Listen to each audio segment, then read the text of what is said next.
Bismillahirrahmanirrahim. Assalamu alaikum my dear students. How are you? I hope you all will be very fine. Lecture का आगाज़ करते हैं खूबसूरत दुआ के साथ रब्बे ज़िदनी इल्मा. And eager to know next very important concept in the field of biotechnology. Yes, I am talking about gene sequencing.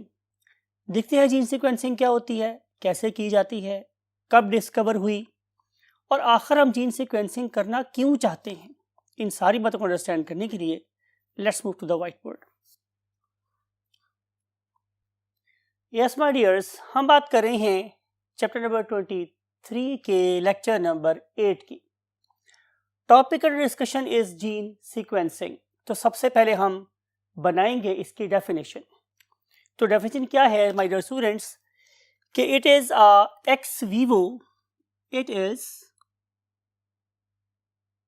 N x Vivo body से बाहर right biotechnological procedure,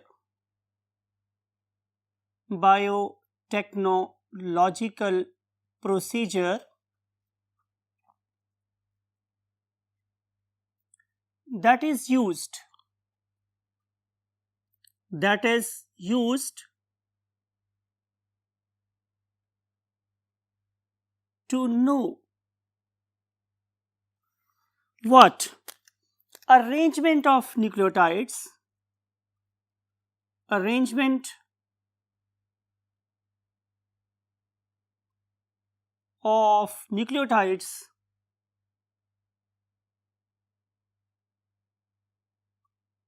in a given gene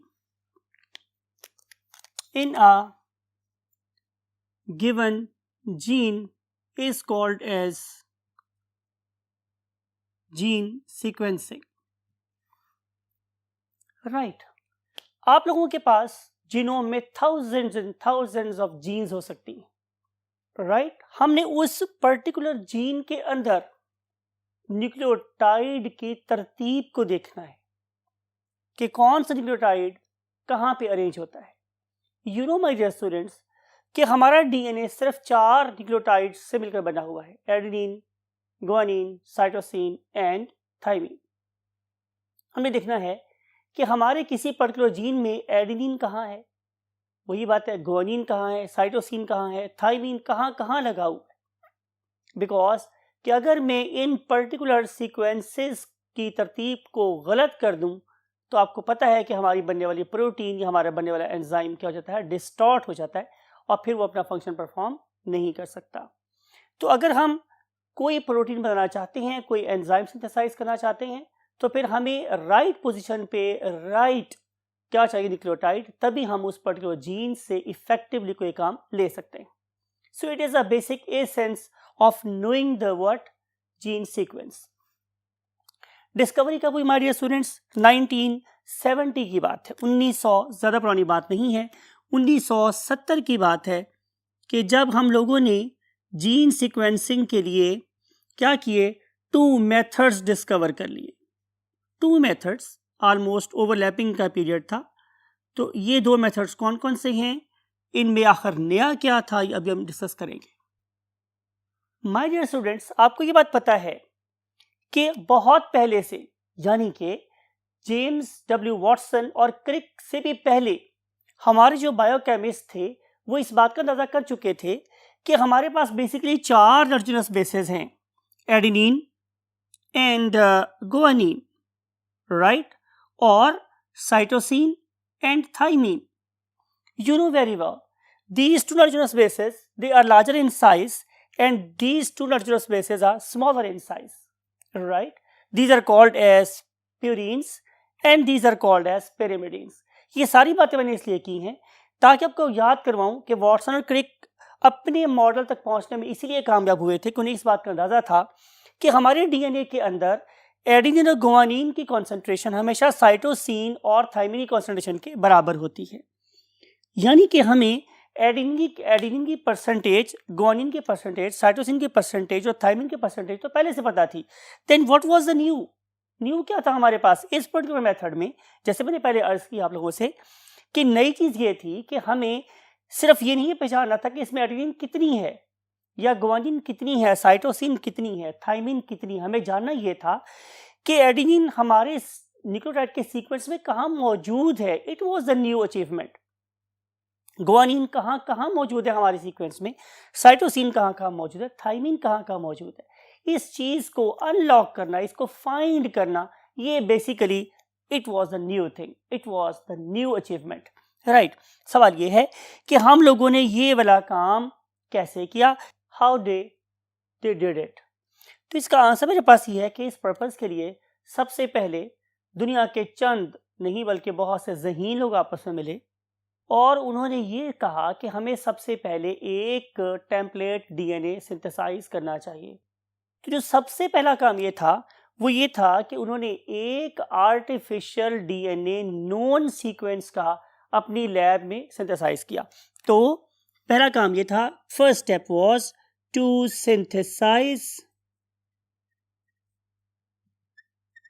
synthesize DNA template of known sequence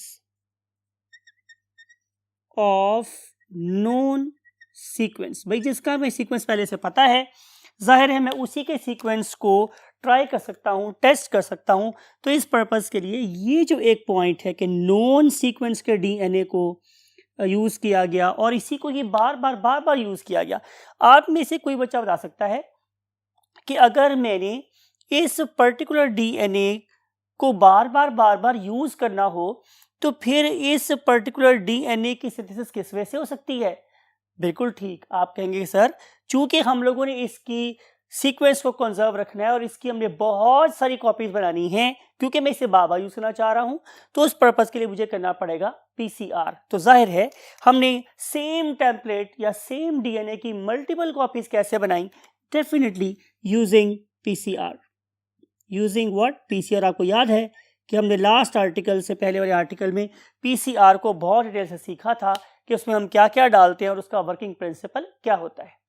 तो उसी principal को use करते हुए हमने एक known, मैं बार बोल रहा हूं, एक नोन सीक्वेंस के डीएनए की मल्टीपल कॉपीज बना ली। बताता हूं आप लोगों को कि आखिर हम लोग इस पर्टिकुलर डीएनए को क्यों इतनी ज्यादा इंपॉर्टेंस दे रहे हैं। इस पर्पस के लिए we have to go to the next part of the book. Yes my dear students, आइए देखते हैं कि इन पर्टिकुलर प्रोसीजर्स के कौन से 3 मेन पॉइंट्स हैं, राइट। तो पहला मेरे पास पॉइंट है माय डियर स्टूडेंट्स कि टू जनरेट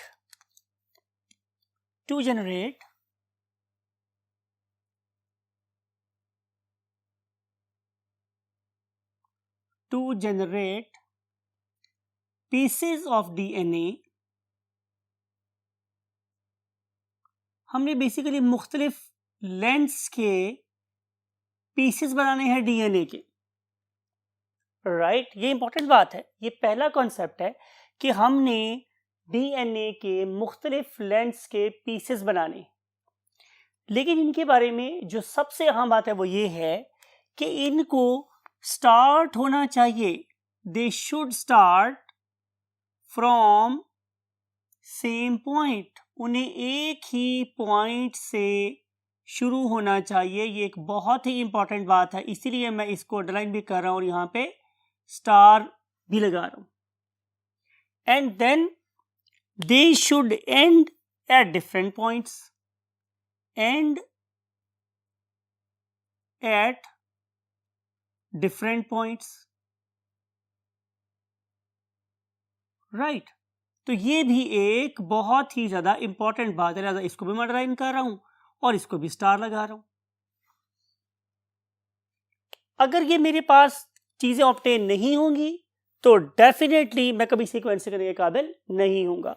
इस पर्पस के लिए मैंने आपको बताया था कि मुझे बहुत ज्यादा अमाउंट में डीएनए चाहिए जिसे मैं एज ए टेम्पलेट बार यूज कर सकता हूं। इसीलिए मैंने लास्ट स्टेप में एक नॉन सीक्वेंस का डीएनए बनाया था और उसको पीसीआर के थ्रू मुख्तलिफ कॉपीज उसकी बना ली थी, राइट। इसका स्टेप नंबर 2 क्या है? स्टेप नंबर 2 है माय डियर स्टूडेंट्स कि हम इसे सेपरेट करेंगे। सेपरेशन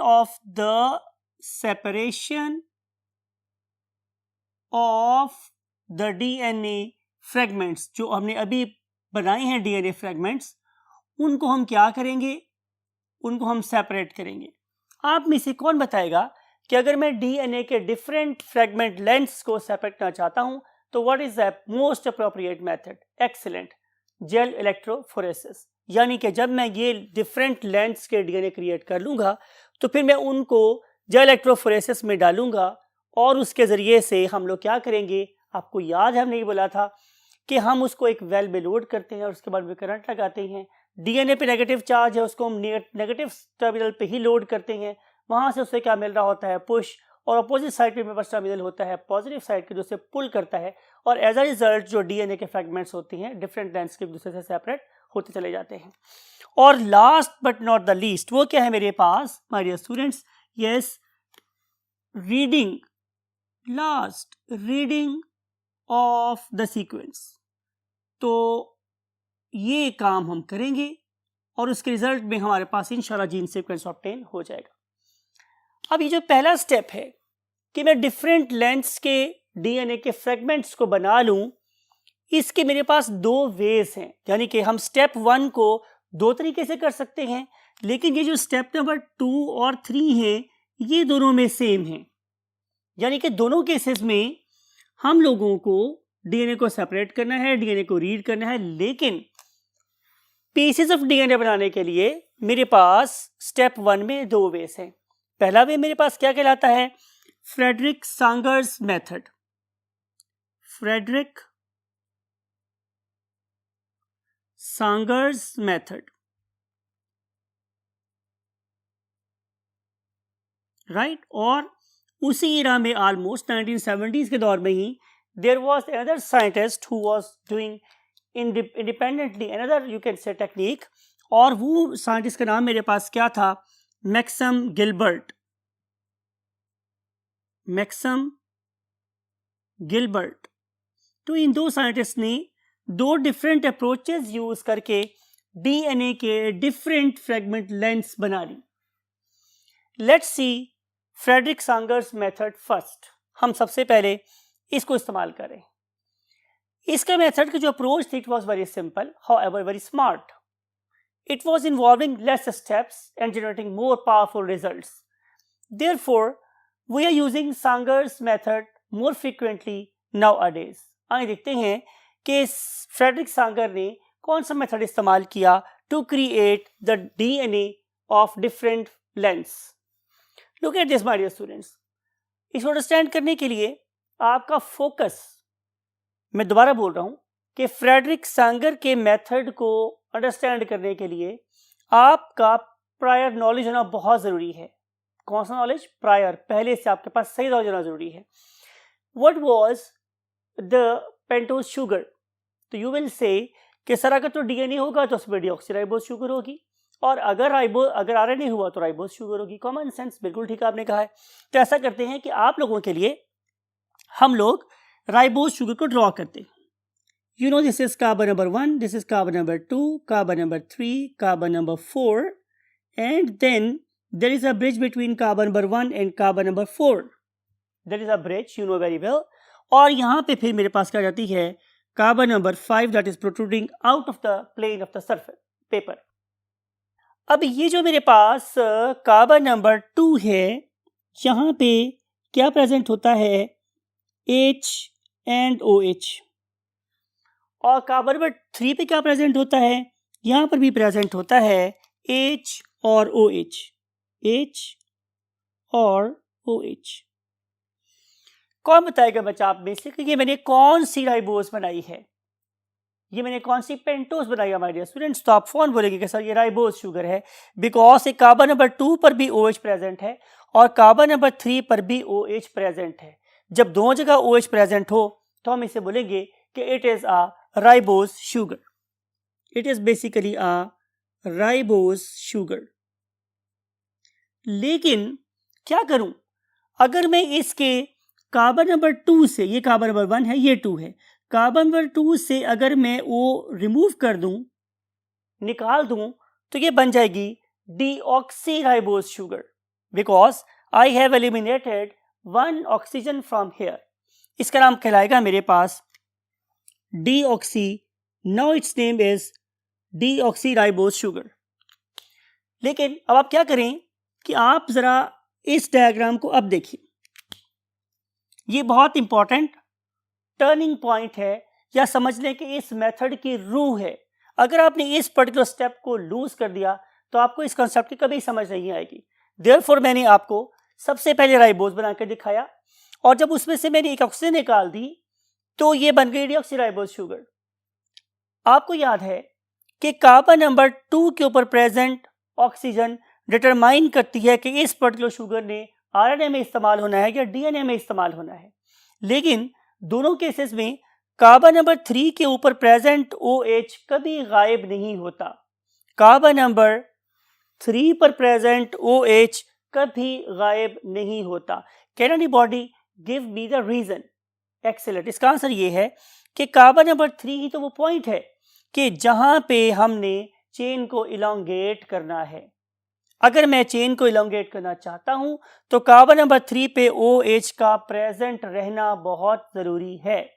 ये बात अपने जहन में बिठा लें, तहनशी कर लें कि कार्बन नंबर 3 पे OH का प्रेजेंट होना ये चेन इलोंगेशन की गारंटी है। लेकिन अगर ऐसा हुआ my dear students, look at this, कि अगर मेरे पास ये कार्बन नंबर 1 हुई, ये कार्बन नंबर 2, ये कार्बन नंबर 3, ये carbon number 4 and this is carbon number 5, और मैंने कार्बन नंबर 2 को तो पहले आपको पता है यहां पे होना ही चाहिए था H, और यहां पर भी H।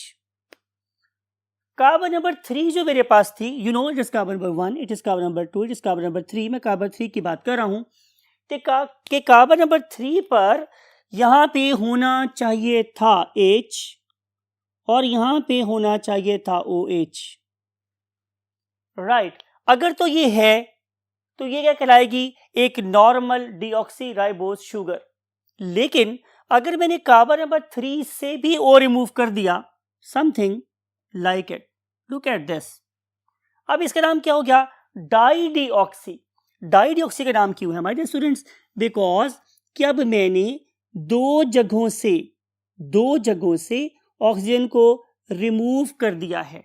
डाईडीऑक्सी मैंने कहां से O रिमूव किए हैं? जाहिर है O मैंने यहां से भी रिमूव कर दिया है और O मैंने यहां से भी रिमूव कर दिया है। जब मैं दो जगहों से ऑक्सीजन रिमूव कर दूंगा तो ये क्या कहलाएगी? Dideoxyribose sugar. Dideoxyribose sugar, right. अब आपको पता है कि अगर मैं इस पर्टिकुलर शुगर से बनाना चाहता हूं न्यूक्लियोटाइड, तो मुझे क्या करना पड़ेगा कि कार्बन नंबर 1 पे मुझे ऐड करना पड़ेगा ईदर एडिनिन और गुआनिन और साइटोसिन और थाइमीन, राइट। आपको पता है ये वाली बात कि if I want to make a nucleoside then I have to combine one ribose sugar with any one of these nitrogenous bases. Any one of these nitrogenous bases. तो ये क्या बन जाएगा मेरे पास? Nucleoside. And if I want to convert a nucleoside into nucleotide, then I have to have at least one phosphate with it.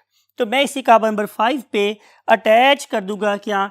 एक अदद phosphate. You know कि there is an ester linkage somewhere here, right. और अगर मैं क्या चाहता हूं कि मैं इसे एक्टिवेटेड फॉर्म में ले जाऊं तो मुझे इसके साथ दो फॉस्फेट और अटैच करना पड़ेंगे। क्या करना पड़ेगा स्टूडेंट्स? दो फॉस्फेट और अटैच करना पड़ेंगे, राइट। इसके रिजल्ट में यहां तक ये बना था से ATP, यहां तक बन गया ये ADP और यहां तक ये बन गया ATP। ये पढ़ी लिखी बात है, पता है आप लोगों को, नई बात नहीं है। हम करते क्या हैं कि हम इस पर्टिकुलर राइबोज शुगर को इस्तेमाल करके क्या बनाते हैं? डाईडीऑक्सी ATP, राइट। फिर हम क्या करते हैं? हम इसको इस्तेमाल करते हैं डाईडीऑक्सी GTP बनाने में। फिर हम इसको इस्तेमाल करते हैं डाईडीऑक्सी CTP बनाने में, और फाइनली हम इस्तेमाल करते हैं इसको डाईडीऑक्सी TTP बनाने में, राइट। हमने 4 डिफरेंट किस्म की न्यूक्लियोटाइड्स बना ली हैं। क्यों? आखिर में इस पर्टिकुलर न्यूक्लियोटाइड की प्रेजेंस में इस पर्टिकुलर न्यूक्लियोटाइड के बनाने की जरूरत क्यों पेश आई? तो आंसर ये है कि बेसिकली मैं इस पर्टिकुलर टाइप की न्यूक्लियोटाइड को मैं एज अ ब्रेक इस्तेमाल करना चाहता हूँ, एज अ स्टॉपर इस्तेमाल करना चाहता हूँ कि इस पर्टिकुलर पॉइंट पे आके चेन इलांगेशन रुक जाए। क्यों रुकेगी? एक्सीलेंट, बिल्कुल ठीक है भाई। अगर कार्बन नंबर 3 पर OH प्रेजेंट होता फिर तो चेन इलांगेट होती, लेकिन चूंकि इसके कार्बन नंबर 3 पे OH प्रेजेंट है ही नहीं, बल्कि इसके 2 पे तो पहले से ही नहीं थी, राइट। चूंकि कार्बन नंबर 2 पे भी OH नहीं है और अब कार्बन नंबर 3 पर भी OH नहीं है भाई, तभी तो ये डाइडिऑक्सी है। और इस डाइडिऑक्सी को हमने इस्तेमाल किया है as a stopper of chain elongation. तो जहां जहां भी ये वाला न्यूक्लियोटाइड इस्तेमाल होगा उस पॉइंट के ऊपर आके चेन इलांगेशन रुक जाएगी। आइए देखते हैं कि हम इस पर्टिकुलर चीज को कैसे इस्तेमाल करते हैं to create different fragment lengths of the same DNA. तो इसके लिए मूव करना पड़ेगा next part of the board पे।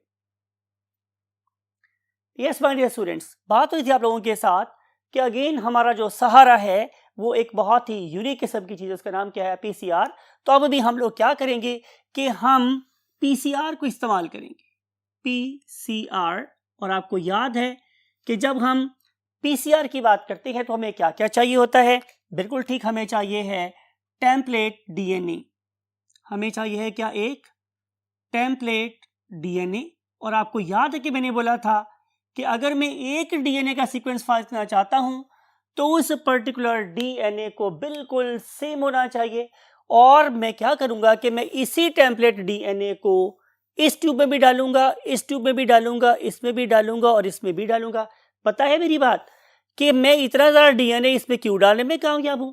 क्योंकि मैंने उस टेम्पलेट डीएनए की एक पहले पीसीआर से बहुत ज़्यादा कॉपीज कर ली हैं, राइट। तो मैं एक पहले वाले किए गए पीसीआर के प्रोडक्ट को अब इस अगले पीसीआर में इस्तेमाल कर रहा हूं। Getting my point? सो ये है मेरे पास सबसे पहले काम कि मेरे पास एक टेम्पलेट डीएनए हो जो सब ट्यूब्स में बिल्कुल एक जैसा हो। फिर मैं क्या करूंगा माय डियर स्टूडेंट्स? मैं इसमें ऐड करूंगा टैक पॉलीमरेज। क्या ऐड करूंगा? Taq polymerase. ये भी आपको पता है कि इसके बगैर तो पॉलीमराइजेशन हो ही नहीं सकती, तो हम लोगों ने यहां पे टैक पॉलीमरेज ऐड कर देना है। Then we will add next thing, and next thing is DNTPs, right. हम इसमें ऐड करेंगे DNTPs। DNTPs का मतलब क्या है कि मैंने यहां पे DATP, DGTP, then DCTP and then DTTP इस्तेमाल करनी। What are these things? आपको पता है कि ये मेरे पास नॉर्मल एक्टिवेटेड न्यूक्लियोटाइड्स हैं, वो मेरे यहाँ पे सब में ऐड कर देंगे। पहली चीज मैंने क्या ऐड की थी? ये वाली 1 भी मैंने ऐड कर दिया, फिर इन सब में मैंने 2 भी ऐड कर दिया और इन सब में मैंने 3 भी ऐड कर दिया। अब तक मैं इसमें 1 2 3 1 2 3 ऐड कर चुका हूं सब टेस्ट ट्यूब्स में। 1 2 3 1 2 3 1 2 3 सब कुछ ऐड कर चुका हूं, right. Then I will add primer. Fourth thing is primer. ये जो प्राइमर है ये आपको पता है कि इस इस डीएनए पॉलीमरेज या टैग पॉलीमरेज एक्टिविटी के लिए बहुत जरूरी है। अगर मेरे पास प्राइमर नहीं होगा तो ये टैग पॉलीमरेज या डीएनए पॉलीमरेज कभी काम नहीं कर सकेगा। तो मैंने फोर्थ चीज सब में ऐड कर देनी है, प्राइमर। आपको पता है कि ये प्राइमर भी सब के अंदर सेम रहेगा, क्यों कि इनके पास जो टेम्पलेट डीएनए है वो भी कैसा है? बिल्कुल एक जैसा है, राइट। फिर हम इसमें वाटर ऐड करते हैं, मैग्नीशियम क्लोराइड वगैरह ऐड करते हैं, वो सब चीजें एक्स्ट्रा है, लेकिन आपके कॉन्सेप्ट में यहाँ पे ये 4 चीजों का बताना जरूरी है। नंबर 1 इज कि हमारे पास टेम्पलेट डीएनए डाल देना है, फिर हमने टैग पॉलीमरेज ऐड कर देना है, फिर हमें नॉर्मल एक्टिवेटेड न्यूक्लियोटाइड्स ऐड कर देनी है, फिर हमें प्राइमर्स ऐड कर देना है। सब में चारों चीजें क्या है? कॉमन है। लेकिन अब आ रहा है एक टर्निंग पॉइंट जो आपको जरूर अंडरस्टैंड करना है। वो क्या है कि हम क्या करेंगे कि हम for example test tube number 1 में इन सब चीज़ों के साथ ऐड कर देंगे DDATP। देखिए माय डियर स्टूडेंट्स, अगर मैंने 100 मॉलिक्यूल इसके इस्तेमाल किए हैं तो मैं सिर्फ 5 मॉलिक्यूल या 10 मॉलिक्यूल इसके इस्तेमाल करूंगा, बिकॉज के मोस्ट ऑफ द टाइम मैं विश कर रहा हूं कि पॉलीमराइजेशन हो, कभी कभी रुक जाए और हमेशा ATP पे आके रुके। इसलिए मैंने क्या किया कि मैंने पहली टेस्ट ट्यूब में DDATP ऐड कर दिया। सेकेंड टेस्ट ट्यूब में मैं क्या ऐड कर रहा हूं, मैं ऐड कर रहा हूं स्टूडेंट्स DDTTP।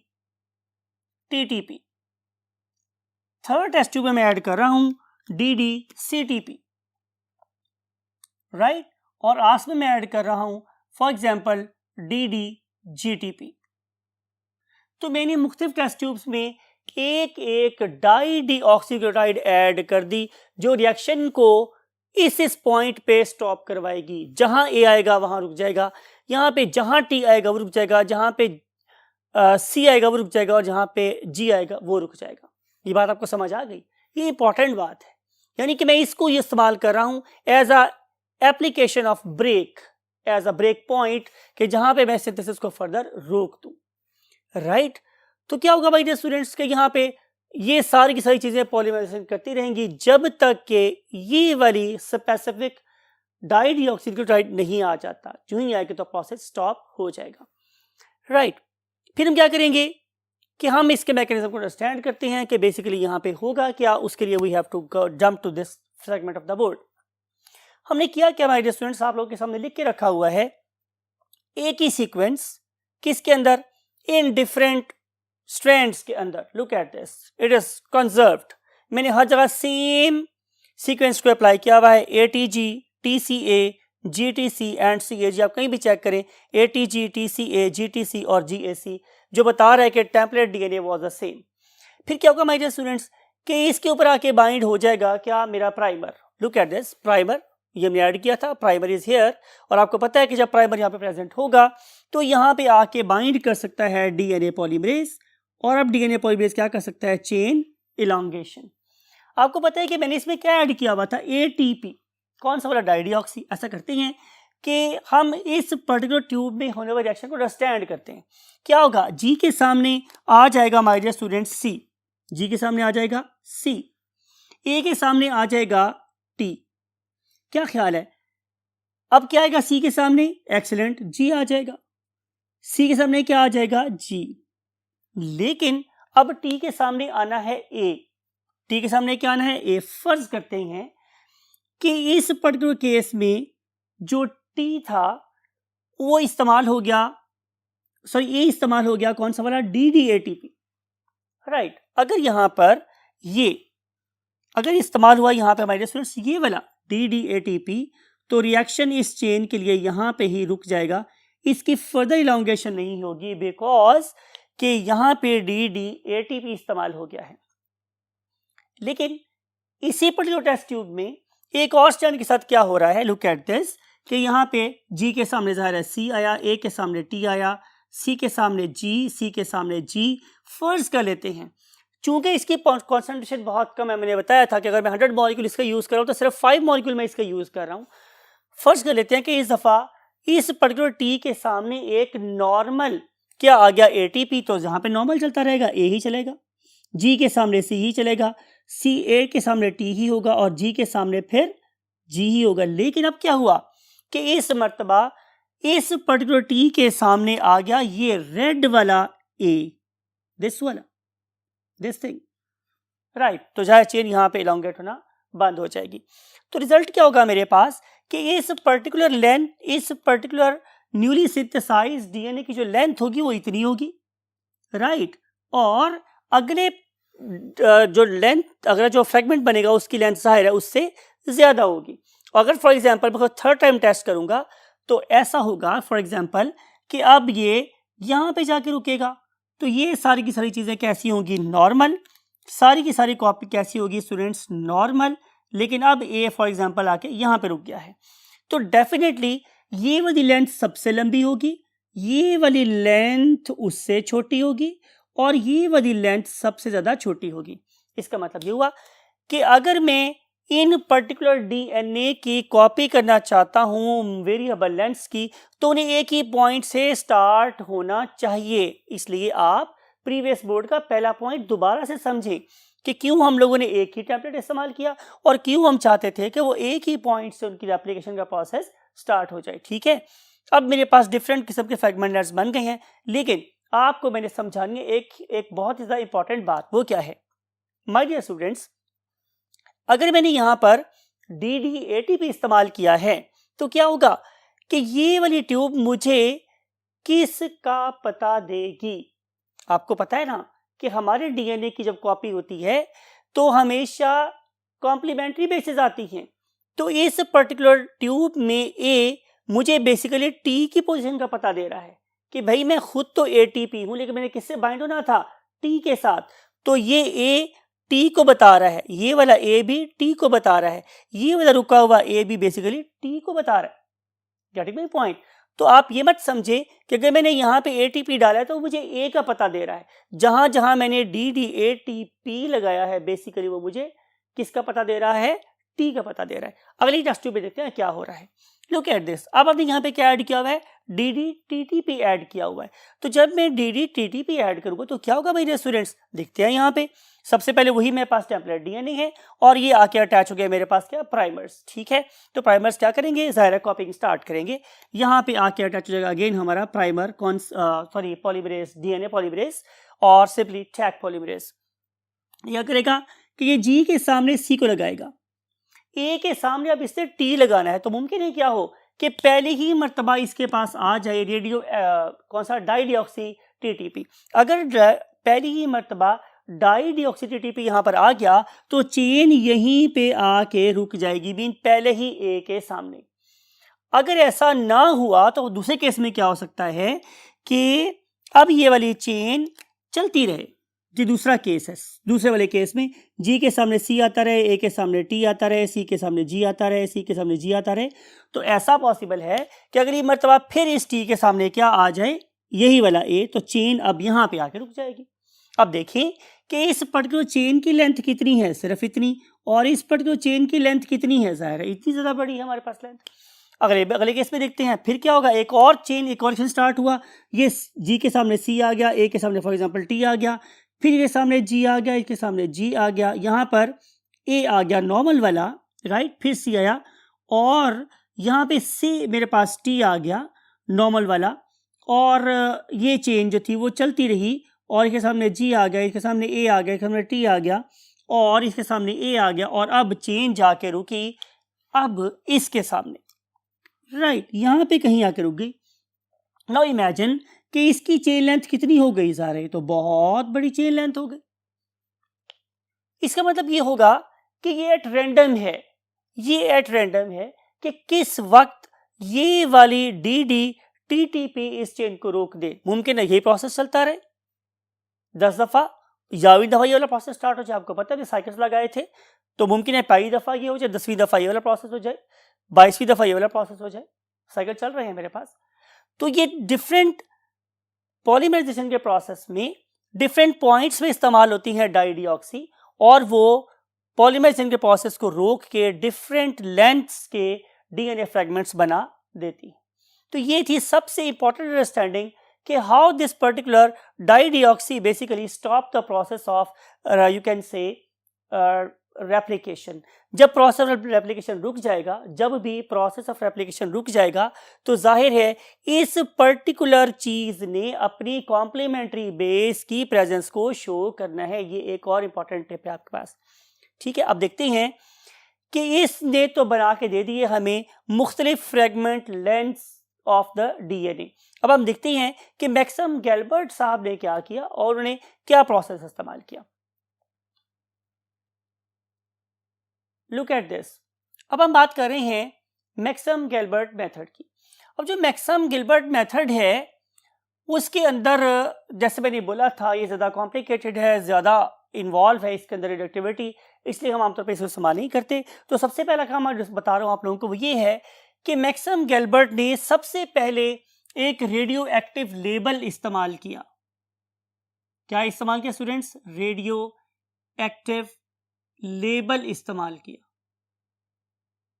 राइट। फिर उसके बाद इस रिडक्टिव लेबल के को यूज करने के बाद उसने डीएनए को प्योरीफाई किया। It means second step was purification of DNA, right. फिर उसके बाद माय डियर स्टूडेंट्स उन्होंने क्या किया कि डीएनए को प्योरीफाई करने के बाद उन्होंने डिफरेंट जगहों के ऊपर जो डिफरेंट किस्म की नाइट्रोजनस बेसिस थी उनको क्या किया, मॉडिफाई कर दिया। ठीक है, तो next step was modification, next step was modification of nitrogenous bases. मैं सिंपल लिख रहा हूं एनबीज, राइट। कैसे की?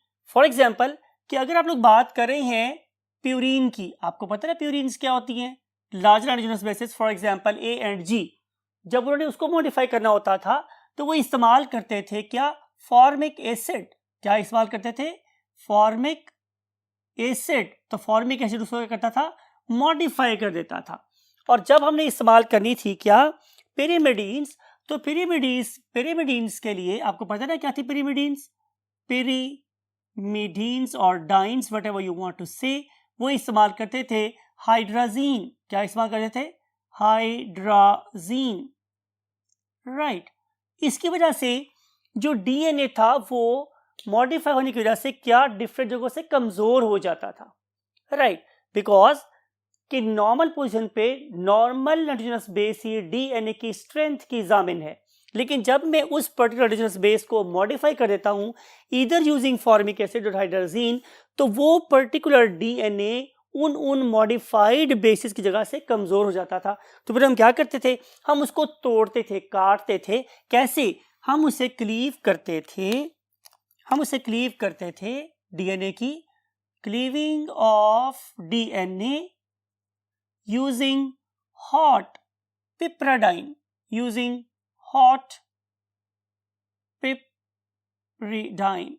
राइट। तो इस पर्टिकुलर सब्सटेंस की प्रेजेंस में डीएनए डिफरेंट जगहों से टूट जाता था, राइट। अब ये जो प्रोसेस था ये सारे का सारा ये काफी कॉम्प्लेक्स था, राइट। समटाइम हमारी जो नाइट्रोजनस बेसिस थी वो मॉडिफाई होती थी और समटाइम मॉडिफाई नहीं होती थी। तो इस पर्पस के लिए ये बहुत रिलायबल मेथड नहीं समझा गया। देयरफॉर आज का साइंटिस्ट या आज की जितनी भी टेक्नोलॉजी है वो सारी की सारी फ्रेडरिक सांगर के मेथड को इस्तेमाल करती है। That is basically based on the use of dideoxynucleotides instead of normal nucleotides at a certain points. तो हम देखते हैं कि स्टेप नंबर 2 पे हम लोग क्या करेंगे। मेरे पास पीसीआर के थ्रू या इस प्रोसेस के थ्रू डिफरेंट लेंथ्स के क्या आ गए हैं, फ्रेगमेंट्स आ गए हैं। तो हम क्या करेंगे, हम इनको सेपरेट करेंगे। Separation, second step is separation by means of nothing other than our favourite gel electrophoresis. तो मैं क्या करूंगा, मैं जेल इलेक्ट्रोफोरेसिस कर दूंगा। और आपको पता है कि जेल इलेक्ट्रोफोरेसिस करने के लिए हम लोग क्या करते हैं, हम लोग जेल लेते हैं, उसको सॉलिडिफाई करते हैं, उसमें एक कॉम्ब लगाते हैं। जब जेल सॉलिडिफाई हो जाती है तो उसके अंदर इस तरह के ग्रूव्स बन जाते हैं, उनमें छोटे छोटे वेल बन जाते हैं, राइट। ये वेल्स बन जाते हैं, ठीक है। ये जेल, जैसे आपको याद होगा मामा जब घर में जेली बनाती हैं तो वो जेली पहले एक सिंपल सा पाउडर होता है, फिर उस पाउडर को हम पानी में डालते हैं, उसे हम गर्म करते हैं, गर्म करने के बाद हम उसको जिस चीज में मिला के ठंडा करते हैं उसकी शेप ले लेता है। Same is a case here, we have the gel, we have a powder that is called as agarose. तो हम उस पर्टिकुलर एगरोज को वाटर में डालते हैं, उससे हम लोग बॉयल करते हैं, और बॉयल करने के बाद हमारे पास specific, look at this, gel casters होते हैं। उन पर्टिकुलर जेल कास्टर्स को दो तरफ से बंद करके उसमें जेल भर देते हैं, और जेल भरने के फौरन बाद हम उसमें एक कॉम अटैच कर देते हैं। और ये वाली कॉम हम कोशिश करते हैं कि जो बॉटम है थोड़ी सी ऊपर रहे, ताकि नीचे से भी जेल ना टूट जाए, हमारा सारा डीएनए नीचे से ही ना ज़ाया हो जाए। तो इस पर्टिकुलर स्पेसिफिक और वेरी सोफिस्टिकेटेड अरेंजमेंट के बाद ये वाली जेल जो है वो सॉलिडिफाई हो जाती है। तो हम क्या करते हैं, लुक एट दिस, कि हम इस कॉम को बहुत डेलिकेटली बाहर निकाल लेते हैं। तो लुक एट दिस, हमने आपको मैग्नीफाई करके दिखा रहे हैं कि अब इस पर्टिकुलर जेल के अंदर आपको वो छोटी छोटी खाली जगह नजर आ रही हैं जहां पे हम डीएनए को लोड कर सकते हैं। हम अपनी इस पर्टिकुलर टेक्नोलॉजी में उसे वेल बोलते हैं, राइट, कुआं बोलते हैं, कि जिसके अंदर हम बेसिकली डीएनए को लोड करते हैं। तो ये जो डीएनए के पीसेस हैं ये बहुत हल्के हो सकते हैं, तो इन पर्टिकुलर हल्के डीएनए के पीसेस को यहाँ से बाहर निकलने से बचाने के लिए हमारे पास प्रॉपर स्पेसिफिक किस्म की डाइज होती हैं, जिन्हें हम लोग डीएनए बाइंडिंग डाइज बोलते हैं। यूजुअली वो ब्लू कलर की होती हैं और ये हैवी होने की वजह से डीएनए को यहाँ से बाहर नहीं आने देती। Getting my point? तो हम लोग क्या करते हैं कि हम माइक्रोपाइपेट से इन पर्टिकुलर वेल्स के अंदर DNA binded with DNA loading dye load कर देते हैं। लोड करने के बाद हम क्या करेंगे कि हम इस पर्टिकुलर कास्टर को किसी खास वे में उस पर्टिकुलर टैंक में रखते हैं that is already filled with the gel buffer. ठीक है, हम क्या करेंगे कि वेरिएबल बहुत दफा बताया आप लोगों को कि हमारे डीएनए पर नेगेटिव चार्ज होता है, तो हम इस नेगेटिव चार्ज वाले एंड पर लुक एट दिस कि अगर मुझे ये कहा जाए कि यहाँ पे आपको कुछ बना के दिखाया जाए तो I would like to show it as for example कि ये मेरे पास एक बैटरी है, it is something like a battery, right. ये मेरे पास एक बैटरी है और ये बैटरी की मेरे पास दो टर्मिनल्स हैं, one of them is negative, say it is negative and it is the positive terminal of the battery. It is usually 12 volt battery, हम आमतौर पर इसके ऊपर ही काम कर रहे होते हैं 12 वोल्ट बैटरी के ऊपर। तो हम क्या करेंगे कि हम एक इलेक्ट्रोड जो कि एक वायर की फॉर्म में होता है उसे हम इस साइड पे प्लेस कर देते हैं और उसका लिंक कर देते हैं किसके साथ, जाहिर है नेगेटिव टर्मिनल के साथ, समथिंग लाइक इट, राइट। अब ये वाला नेगेटिव चार्ज इस पर्टिकुलर डीएनए के ऊपर जब अफेक्ट होगा तो वो इसे इस तरफ से पुश करेगा। ये डीएनए पुश हो रहा है और इस पर्टिकुलर बैटरी के पॉजिटिव टर्मिनल को मैंने क्या किया है कि मैंने अटैच कर दिया है at the base something like it. तो ये भी एक इलेक्ट्रोड है और ये लंबा सा जो इलेक्ट्रोड है it is basically attracting DNA because DNA पे नेगेटिव चार्ज है। इसका मतलब है कि जेल इलेक्ट्रोफोरेसिस के अंदर हम डीएनए की तरफ से धक्का दे रहे होते हैं और दूसरी तरफ से हम खींच रहे होते हैं, राइट। और इसके रिजल्ट में ज़रा जो डीएनए है वो क्या करेगा, वो लेंथ के हिसाब से क्या हो जाएगा, सेपरेट हो जाएगा। आपको पता है कि छोटी चीज़ों को खींचना आसान है, राइट। तो जब same current different fragment length पे अप्लाई करेगा तो जो सबसे छोटा पीस होगा वो सबसे पहले नीचे जाएगा, उससे बड़ा उससे ऊपर होगा, उससे बड़ा उसके ऊपर होगा, जो सबसे बड़ा पीस होगा वो हमारे पास सबसे ऊपर होगा। तो ये बेसिकली हमारी जेल इलेक्ट्रोफोरेसिस का प्रिंसिपल है।